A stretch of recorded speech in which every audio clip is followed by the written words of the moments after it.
Good morning, everyone out there in YouTube land. My name is Jared, and this is my channel, Mazda B3K. This should be a pretty short video, but this is a video about what to do for your 100-hour maintenance on your Cadet ZT150 with a 23-horse Kawasaki engine. This was made from, I think, 2022 up to current. All of them are the same, so that should apply to you if it's within that age range. Without further ado, let's dig into it. All right, so what I did is very early on, these do not come with one, but I installed one. At least the ZT1s don't. I installed an hour meter from Cub Cadet, so I know I'm at 100 hours. And the 100-hour maintenance is pretty straightforward. It is replace air filter, replace oil filter, and do oil change. Lastly, it's replace fuel filter. So I have all the parts I need except the fuel filter, but I will show you how to take the fuel filter off and check it to make sure it's not obstructed. And I'll put the fuel filter on once I get it in. But let's go ahead and get rolling first on our air filter.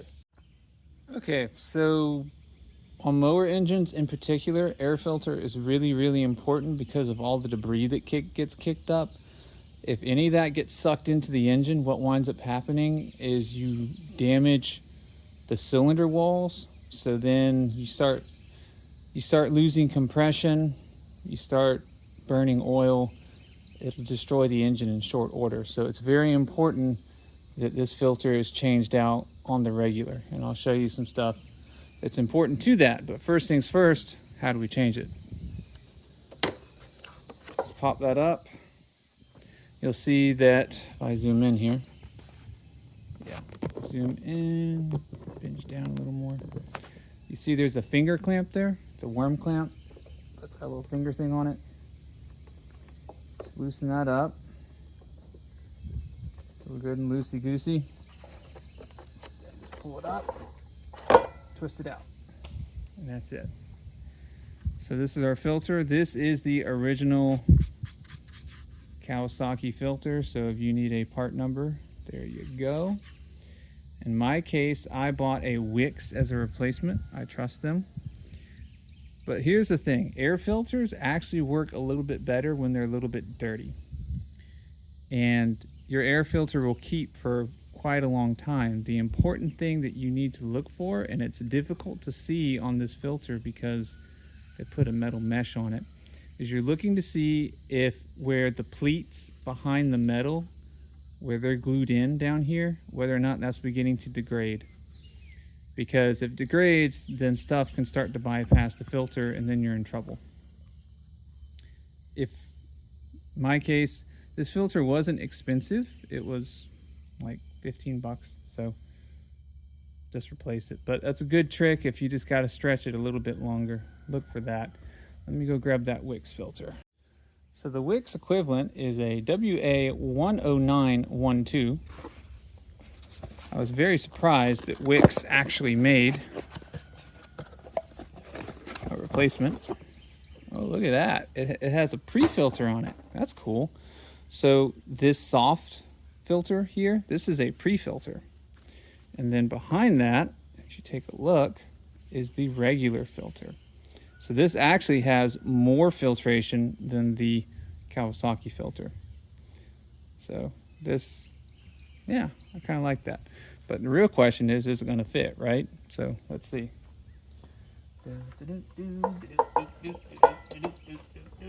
Get in there.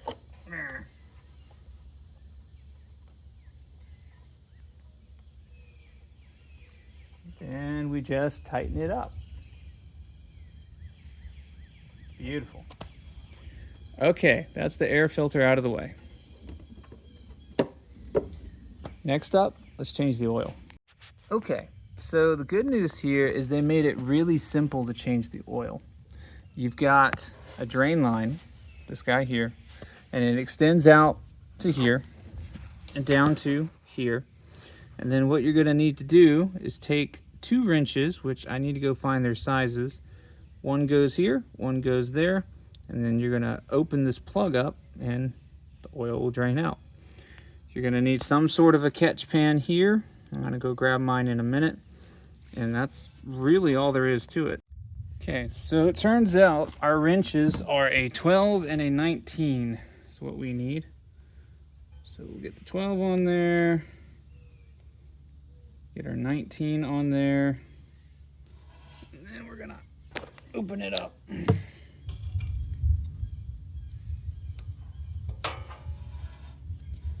Okay. And there we are. You can't really see anything. There. Looks kind of like that.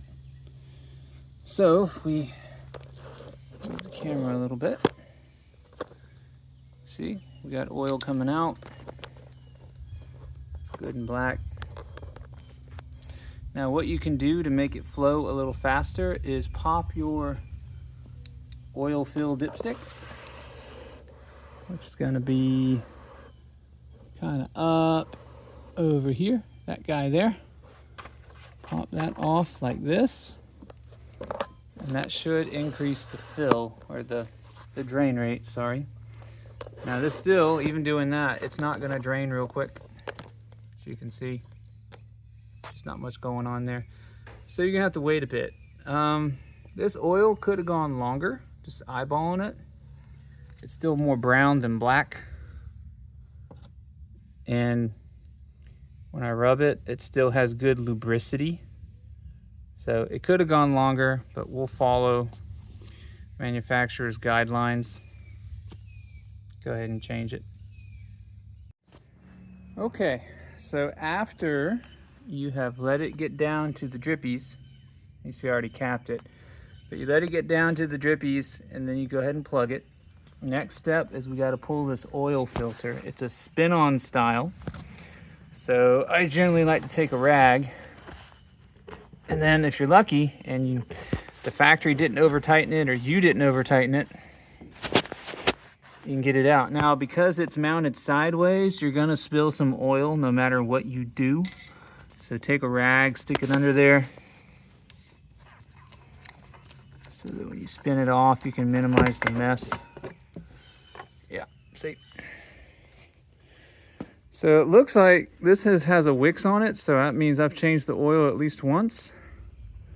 And I put a Wix filter on it, because that's how I roll. Now what they did do is they included this little shelf thing to catch some of the oil, you know, so you get your towel there and whatever. But let's go ahead and clean this up. It's gonna drip a slow amount of oil, but after you get it cleaned up, it's nothing particularly crazy. But you don't want giant puddles of oil just sitting around. So we get that cleaned up. At least I don't want giant puddles of oil around. Maybe you're different. Who knows? All right. You're going to want to also clean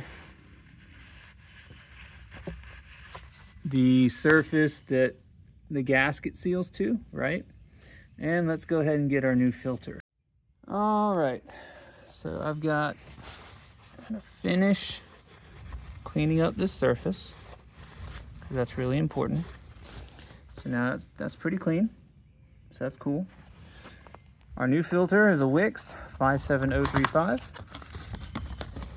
Now, if this wasn't mounted sideways, I'd pre-fill it. I'd put some oil in it and stick her on there.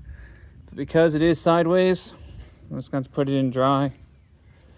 Not a huge fan of that, but that's what we got. One thing we do need to do is we need to slick this up with some oil before installation. So you can even use your old oil that's in your drain pan at this point. You just need to slick it up, shine up the gasket surface with some oil. That's all you need to do. And the one other thing to do that's important is make sure that the rubber gasket, the seal that's attached to your oil filter did come off with the oil filter, and it's not still sitting here. If you get a gasket, the gasket seal, it will leak. So we don't want that. Let's go ahead and put it on. Now, when you go to tighten it, you're going to want to do it by hand. And use a towel to help yourself out at this point because you're going to have oil on your fingers. And it's not so bad, I've found, with small engine stuff, but yeah, that's about all we need to do. And I use my right hand, which is my very weak hand compared to my left. When you put an oil filter on and you run it 5,000 miles in a car, I don't know the science behind it, but they get tighter than when you put them on, and it can get almost impossible to get them off. So you should only get it to where it begins to snug up, and then maybe another quarter turn after that. That's all you need. You go any further than that and you like crank it on there, well, you're gonna have lots of fun when you go to take it off. Don't be that guy. I've been that guy. Don't be that guy. Okay, with that, we have drained our oil. We've changed our oil filter. Next up is the fill. I don't know off the top of my head what Cadet recommends, what Kawasaki recommends as far as the viscosity, because I don't remember, but I always put 1540 in everything. And particularly in my small engine stuff because it's splash lubricated. And it always seems to work out pretty well for me, so that's what we're doing. All right, today's oil flavor is Walmart SuperTech 1540 diesel oil. And you're thinking, what? Diesel oil? Are you nuts? Not really. This is what's called a fleet oil, which means that the sticker is gone. But if you had the sticker back here and you looked closely at it, it meets the oiling standards for both diesel engines and gasoline engines. It meets both. This is not a diesel only oil, though it is a normal diesel grade of oil. So this will work, but it is a thick oil. So normally you wouldn't throw this in. I would not throw this in anything but a small engine or an older car engine, stuff like that. Don't put this like in your brand new 2025 something or another car. You're going to cause a problem. The engines they have too tight tolerances on things. Anyway, it'll work just fine for our application. That's what was in it before. I think our capacity is about a quart. It's not a lot. See, does it tell us here?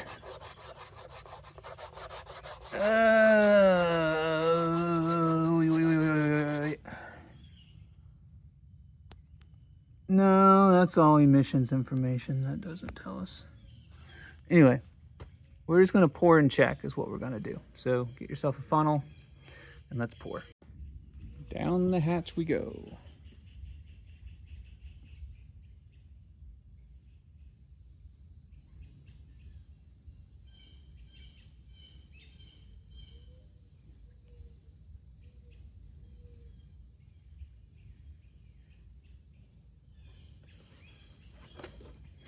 I think this had about a quart left in it, but I poured about half of it in. I'm going to go ahead and check. Just because, I mean, if you overfill it, not a big deal. You just drain it out the bottom. You already have your wrenches, right? 12 millimeter to 19 in case you have to. So we're going to take our dipstick here. Now, if you read the fine print, it says for correct oil level, do not turn cap on threads. So when you push this cap back on, you just get it to sit. You don't tighten it. That is how you're supposed to check the oil level. Like so. Just sit it on there. See? About like that. And when I take it out, we are just beginning to get on the stick. So we're going to add some more. Down the app we go. After much trial and error, I think it's supposed to be actually more like 2 quarts or about half a gallon. But now, as you can see, we are basically full. So we are good to go. And that takes care of our oil change. Make sure you do have a good funnel, because I still wound up accidentally pouring some oil on the ground that I had to clean up. Okay, last thing, fuel filter. All right, on this engine, fuel filter is located on the left side. If you're facing the front, you can see, so your tank is on this side, it's going up, and the pump is here, and it's pulling the fuel in, and this looks like it's a return style system as well, in case you were wondering. So we have our filter here. Don't have this in yet, but I will show you how to remove it and how to clean it, though eventually you do just have to replace it. So we have a pair of spring clamps here, and there's another one down there. We got to take these off and then wiggle these hoses loose, and that should be it. Understand that you will spill a little bit of gas out when you do this. All right, not sure how much you'll be able to see. I'll try to keep it visible for you.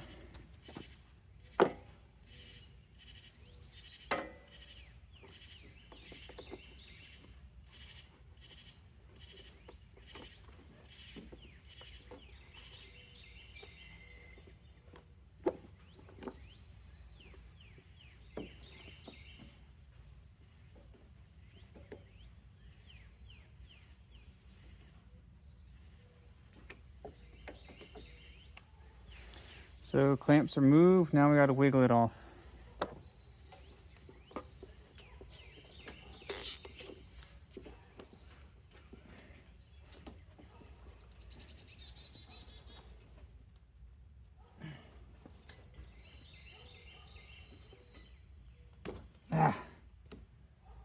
Okay, it's one side, and there's the other. All right. So here's our filter. Clean it off real quick. This should be an original Kawasaki. I don't think I've replaced this. So there should be, yeah, there's an arrow telling you the direction the filter needs to be installed. See? And as far as checking to make sure you have flow, pretty simple. You can grab the side that's supposed to be your tank side, blow through it, make sure that you've got plenty of air that can get out the other side.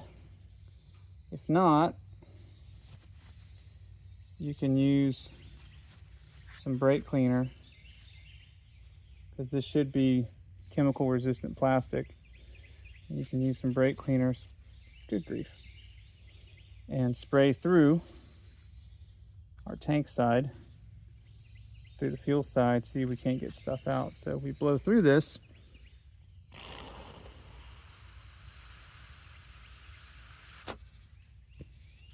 plenty of flow.